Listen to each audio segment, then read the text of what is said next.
بسم اللہ الرحمن الرحیم۔ السلام علیکم ناظرین، آج میں بہت زبردست عمل لے کے آئی ہوں، وہ بھی محبت کے لیے۔ تو چلیں، اگر آپ میرے چینل پہ نئے ہیں تو میرے چینل کو سبسکرائب کر دیں، لائک کریں اور شیئر کریں۔ ناظرین، شیئر ضرور کیا کریں کیونکہ اچھی باتیں لوگوں تک پہنچانا ہماری نیکیوں میں اضافہ کرنے کے برابر ہے۔ تو میں یہ کہتی ہوں کہ اگر آپ کی کوئی مشکل میری اس ویڈیو سے ہوتی ہے تو آگے تک بچائیں تاکہ ان لوگوں کی مشکلات پوری ہوں۔ تو چلیں اپنی ٹاپک پر چلتی ہوں۔ محبت ایک ایسا جذبہ ہے جو انسان کو انسان سے جوڑتا ہے۔ یہ ایک احساس ہے جو دل کو سکون اور خوشی دیتا ہے۔ محبت کے بہت سے رنگ ہیں، جیسے کہ والدین کی محبت، بھائی بہن کی محبت، دوستوں کی محبت اور عشق کی محبت۔ ناظرین، محبت کی تو بہت ساری اقسام ہیں، تو اس میں سے میں کچھ بتاؤں گی۔ تو سب سے پہلے ہے والدین کی محبت۔ والدین کی محبت سب سے بڑی محبت ہوتی ہے۔ وہ اپنے بچوں کے لیے ہر طرح کی قربانی دینے کے لیے تیار رہتے ہیں۔ والدین ایسے ہیں کہ وہ صرف اپنے بچوں کے بارے میں ہی سوچتے ہیں، وہ نہ اپنے لیے کچھ کرتے ہیں اور نہ کسی کے لیے، وہ صرف اپنے بچوں کے لیے کرتے ہیں۔ اور ان سے زیادہ، سب سے زیادہ ماں باپ کی محبت اور کوئی نہیں کر سکتا۔ اب نمبر 2 پہ کیا ہے؟ بھائی بہن کی محبت۔ بھائی بہن کی محبت بھی بہت اہم ہوتی ہے۔ وہ ایک دوسرے کے ساتھ بچپن سے لے کر بڑھاپے تک رہتے ہیں۔ اس میں تھوڑی سی یہ ہے کہ اس میں ماں باپ سے جیسی محبت تو ہوتی نہیں ہے، مگر یہ بھی بہت ہی زبردست بہن بھائیوں کی محبت ہوتی ہے جو بہت انمول ہوتی ہے۔ بعض دفعہ اگر ہم بچپن میں لڑ رہے ہوتے ہیں تو بڑے ہونے کے بعد ہمیں احساس ہوتا ہے کہ یہ میری بہن ہے یا میرا بھائی ہے، اس سے بڑھ کر کوئی نہیں ہو سکتا۔ اور نمبر 3 بھی ہے دوستوں کی محبت۔ دوستوں کی محبت بھی بہت اہم ہوتی ہے۔ وہ ہمارے ساتھ ہر طرح کی خوشیاں اور غم بانٹتے ہیں۔ دوست تو ایسے ہوتے ہیں کہ بعض دفعہ ہم گھر والوں سے جو بات نہیں کر سکتے وہ دوستوں سے کر سکتے ہیں، مگر اس دور میں اچھے دوست ملنا بھی بہت مشکل بات ہے۔ مگر یہ ہے کہ اگر دوست ہو تو وہ سچے ہوں اور ایک دوسرے کو نبھا سکیں۔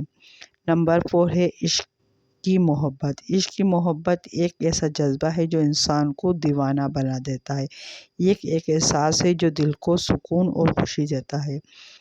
یہ اندھی محبت ہوتی ہے، جب ہو جاتی ہے تو اس کو ختم کرنا مشکل ہو جاتا ہے۔ تو محبت کی خصوصیات اور بھی بہت ساری ہیں۔ محبت بے لوث ہوتی ہے۔ محبت میں کوئی غرض نہیں ہوتی۔ یہ ایک ایسا جذبہ ہے جو بے لوث ہوتا ہے۔ محبت میں قربانی دینی ہوتی ہے۔ محبت میں قربانی دینا پڑتی ہے۔ یہ ایک ایسا جذبہ ہے جو دوسروں کے لیے قربانی دینے پر مجبور کرتا ہے۔ محبت میں صبر ہوتا ہے۔ محبت میں صبر کرنا پڑتا ہے۔ یہ ایک ایسا جذبہ ہے جو صبر اور تحمل سکھاتا ہے۔ محبت میں معاف کرنا ہوتا ہے۔ محبت میں معاف کرنا پڑتا ہے۔ یہ ایک ایسا جذبہ ہے جو معاف کرنا سکھاتا ہے۔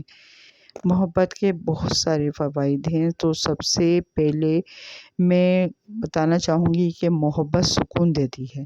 محبت انسان کو سکون دیتی ہے۔ یہ ایک ایسا جذبہ ہے جو دل کو سکون اور خوشی دیتا ہے۔ نمبر 2 پر ہے محبت خوشی دیتی ہے۔ محبت انسان کو خوشی دیتی ہے۔ یہ ایک ایسا جذبہ ہے جو زندگی کو خوشگوار بنا دیتا ہے۔ اور نمبر 3 پر ہے محبت انسان کو بہتر بناتی ہے، یعنی محبت انسان کو بہتر بناتی ہے۔ یہ ایک ایسا جذبہ ہے جو انسان کو صبر، تحمل اور معاف کرنا سکھاتا ہے۔ کیا آپ محبت کے بارے میں کچھ اور پوچھنا چاہتے ہیں تو کمنٹس میں ضرور بتائیے گا کہ آپ کو محبت کیا ہے، کیا یہ بے لوث محبت ہے؟ تو اب میں وظیفے پر آتی ہوں۔ تو یہ ہے کہ محبت کا وظیفہ یہ ہے کہ محبت ایک ایسا جذبہ ہے جو انسان کو انسان سے جوڑتا ہے۔ یہ ایک ایسا احساس ہے جو دل کو سکون اور خوشی دیتا ہے۔ اگر آپ کسی سے محبت کرتے ہیں اور چاہتے ہیں کہ وہ بھی آپ سے محبت کرے تو یہ عمل کر کے دیکھیں، یہ بہت ہی زبردست اور انمول عمل ہے۔ تو ناظرین، سب سے پہلے کیا ہے، وضو کریں، وضو کر کے آرام سے بیٹھ جائیں۔ وضو بہت اچھا کیجیے گا جس طرح سے ہمارے فرائض میں آتا ہے، وضو کا وہی طریقہ ہے۔ اور نمبر 2 پر ہے کہ درود شریف پڑھیں، 11 بار درود شریف پڑھنا ہے۔ تو میں سب سے پہلے آپ میرے ساتھ بھی پڑھ لیں، درود ابراہیم، اللہم صلی علی محمد وعلی آل محمد کما صلیت علی ابراہیم وعلی آل ابراہیم انک حمید المجید، اللہم بارک علی محمد وعلی آل محمد کما بارکت علی ابراہیم وعلی آل ابراہیم انک حمید المجید۔ ناظرین، اگر آپ کو یہ بڑا لگتا ہے، ویسے تو یہ اول آخر 11 مرتبہ درود شریف کے ساتھ درود شریف پڑھنا ہے، اور اگر آپ کو یہ یاد نہ ہو، یہ ویسے نماز میں پڑھا جاتا ہے اور یہ سب کو ہی آنا چاہیے۔ تو اگر یہ نہ پڑھیں یا آپ کا دل کر رہا ہے کہ یہ کافی بڑا ہے، تو آپ صلی اللہ علیہ وآلہ وسلم بھی پڑھ سکتے ہیں۔ پھر اس کے بعد آپ کو سورہ یاسین پڑھیں، سورہ یاسین 1 بار پڑھنی ہے۔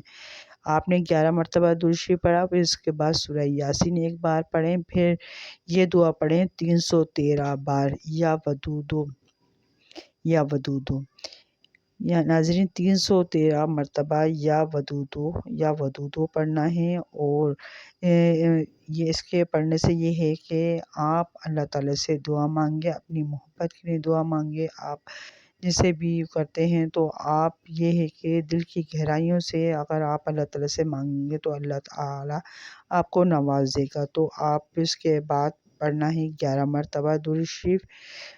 تو یہ آپ کا کمپلیٹ ہو گیا ہے۔ اچھا، یہ جمعرات کی رات کے بعد نماز عشاء پڑھنا ہوگا۔ جمعرات کی رات نماز عشاء سحری اور افطاری کے وقت بھی پڑھ سکتے ہیں۔ تو آپ نے سب سے پہلے کیا، 11 مرتبہ درود شریف، 1 مرتبہ سورہ یاسین، پھر 313 مرتبہ یا ودودو، اور پھر 11 مرتبہ درود شریف۔ ٹھیک ہے، آپ کو جمعرات کی رات بعد نماز عشاء پڑھنا ہوگا۔ انشاءاللہ تعالیٰ آپ کی جو آپ چاہتے ہیں، اور یہ جائز محبت کی نہیں ہو چاہیے۔ تو آپ کو دیکھیں گے بعض دفعہ میاں بیوی میں آپس میں محبت نہیں ہوتی تو یہ جائز محبت ہے۔ بعض دفعہ ماں باپ میں محبت نہیں ہوتی تو یہ جائز محبت ہے۔ بہن بھائیوں میں محبت نہیں ہوتی، یہ جائز محبت ہے۔ جو آپ کو لگتا ہے کہ یہ جائز محبت ہے تو اس کے لیے آپ پڑھ سکتے ہیں۔ اچھا، صدقہ خیرات، مستحق لوگوں کو صدقہ خیرات دیں۔ اچھا، یہ وظیفہ صرف ایک مقاصد کے لیے استعمال کریں، کسی کی اجازت کے بغیر یہ وظیفہ میں نے یہ بتایا ہے تو میں نے آپ سب کو اجازت دی ہے، آپ جو بھی پڑھے وہ اس کو پڑھ سکتا ہے۔ محبت کا وظیفہ کرنے سے پہلے اپنے مقاصد کو درست کریں۔ محبت کا وظیفہ کرنے کے ساتھ ساتھ اپنی محبت کو ظاہر کرنے کے لیے بھی کوشش کریں۔ کیا آپ کا محبت کا یہ عمل کرنا چاہتے ہیں تو آپ کمنٹس میں ضرور بتائیے گا اور اس کو کرنے کی کوشش کریے گا۔ انشاءاللہ آپ کو محبت مل جائے گی۔ اگر آپ میاں بیوی میں لڑائی جھگڑے ہو رہے ہیں تو اس میں بھی آپ کو فائدہ ہوگا۔ تو اگر یہ ہے کہ اگر آپ میرے چینل پہ نئے ہیں تو میرے چینل کو سبسکرائب کر دیں، لائک کریں اور شیئر کریں۔ ناظرین، شیئر ضرور کیجیے گا، نیکی کا کام ہے، اور یہ ہے کہ اپنا بہت خیال رکھے گا۔ اللہ تعالیٰ آپ کو نیک راہ پر چلائے، آپ کی جتنی بھی جائز مرادیں اللہ تعالیٰ کی آپ کی پوری کرائے، آپ کی جو بھی مشکلات ہیں پوری کرے۔ اللہ تعالیٰ آپ پر رحم فرمائے، اللہ آپ پر کرم فرمائے، اور جو مشکلات ہیں وہ دور فرمائے۔ اپنا بہت خیال رکھیے گا۔ اللہ حافظ۔